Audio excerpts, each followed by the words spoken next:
So I got this text from my brother. He wants to buy some good bourbon for his father-in-law. He says that his father-in-law has good taste in bourbon and that his usual standard is Makers and this. We're going to share with you what I shared with my little brother, and apparently we hit a slam dunk with these recommendations. Here are 7 readily available bourbons you can find just about anywhere, including Michigan, that kick both of these bottles' asses.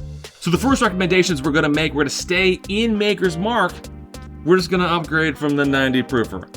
Kira, do you want to taste the regular 90 proofer? It's been a hot minute. No, it has a screw top on it. Well, I guess you can take it anywhere if you don't have anything to open a cork, but you just pull. Nope, there's no excuse. Well, they tried to class up the screw top with some wax.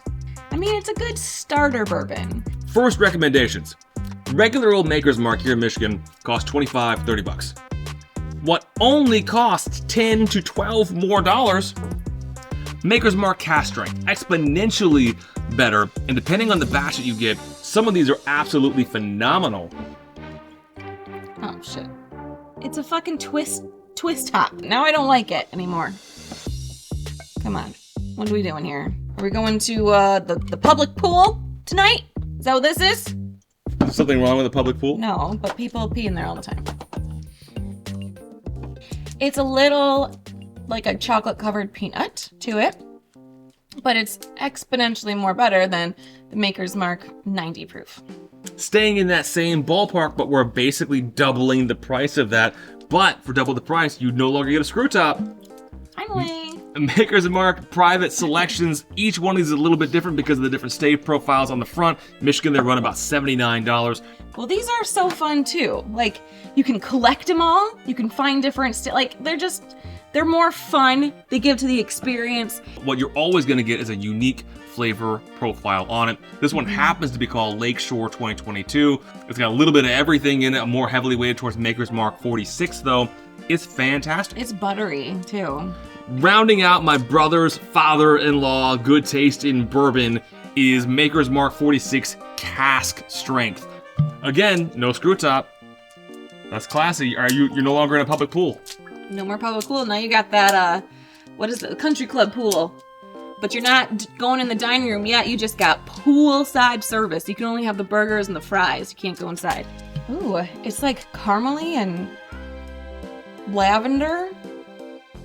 Vanilla. That's good. So much better than any of the other ones. Little harder to find in some places in the regular old private select. But not really. So we're through 3 of the 7 recommendations for an upgrade on this, and an upgrade with 2 Ds for a double dose of his pimping. A gentleman who goes by the name Upgrade, which he spells thusly.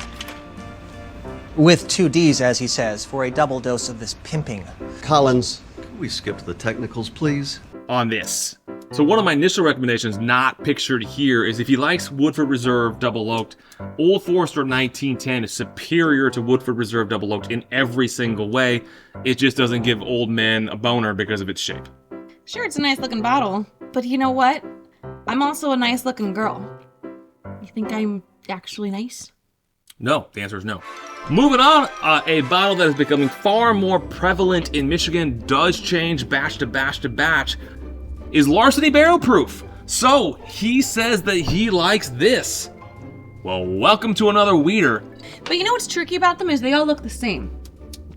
So it's kind of like Elijah Craig. You gotta be smart if you know which one you're getting. That is correct. Speaking of, here in Michigan, it is no longer that awful hard to find Elijah Craig store picks. This is actually an 8-year. I'm sure you're giggling like, oh, I didn't even know they went that low. This kicks, and from the same store a year later, they had an 11-year pick. This kicks the 11 years ass. If you're going for a birthday gift for the good tasting bourbon lover in your life, this one will literally knock their socks off. Kira's tasting some Larson, I think it's C921, and I'm going to get into this 8-year Elijah Craig store pick 134 proofer. This is a sugar candied piece of stick. I know that sticks are supposed to be gross, but sometimes they're good if you had to chew on them, you know? Back in the day when people are farming, they're grabbing some sticks and just chewing on them all the time. It's covered in sugar, and here you go. How many farmers did you actually know? I don't know. I'm just assuming. Nosing this, there's no way it's 134 proof. It has caramel, it has brown sugar, it has barrel, there's some burnt notes in there on the nose. It is literally the quintessential bourbon. This Larceny C921 is the darkest profile I think that I will ever go. It's perfect. It's so toasted. It has a little bit of that oak that you kind of want from the Woodford, but done way, way better. You have some toasted marshmallow on top of there, as well as some pecans. It's great. It's wonderful. On the palate on the Elijah Craig, no way you would convince me it's only 8 years old. You would convince me it's 134 proof because I'm trying to talk during this long-lasting finish right now, and it has my mouth salivating so much that I'm struggling to speak. So something that we've been seeing more and more and more of in Michigan, but you've heard us talk about it, that we're hesitant to buy it because it is one of the most inconsistent single barrels that we know of. Henry McKenna 10-year. Now this one is the third one that we've ever owned, and this is a hitter. This tastes fantastic. But it took 2 whole bottles that were terrible to get to this one. Yeah, and how many times do you need to try? Do you know what I mean? It's like you're dating somebody. If they've already messed up twice, why are you going to go a third time? The Henry McKenna totally... Well, we did. And now for the winner. What my brother found, what he bought for his father-in-law who loves these, and what made his father-in-law exclaim, "This is the best bourbon that I've ever had." Drum roll, please. Traverse City Whiskey Co. Barrel Proof Bourbon. So getting into the winner, what impressed my brother's father-in-law and made him exclaim, "Paint the barn red and clap my cheeks. This is the best bourbon I've ever had."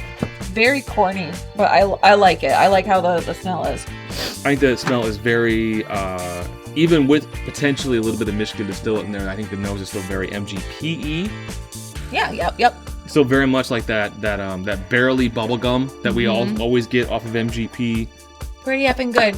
I like that a lot. It's got a very medium range finish, very brown sugar forward, nice balance of sweetness and barrel. So on the back it says aged for more than 4 years. On the palate, if you had to age that out, I would have guessed 7 or 8. Like, to me, that tastes a little bit more mature than your typical Nulu does at 5 or 6. Yes, I agree. So really, really solid. And I think the reason why they say age more than 4 Because it's 4 and 2 months. is because it's probably got 7 or 8-year-old MGP in it, and they're mixing in some of their 4-year distillate, and you have to go with the lowest number. That's what I think. Okay. We picked a winner for a guy that loves 90 proof Maker's Mark and Woodford Double Oaks. That's the kind of channel that we are. We're givers. As long as we don't take some dignity from you first. If you also want to expand your horizons, then please ask your friends or ask us what you think you should drink. Or in the comments below, let me know what you would give to someone who only likes Maker's Mark and Woodford Reserve. I don't know. See you later.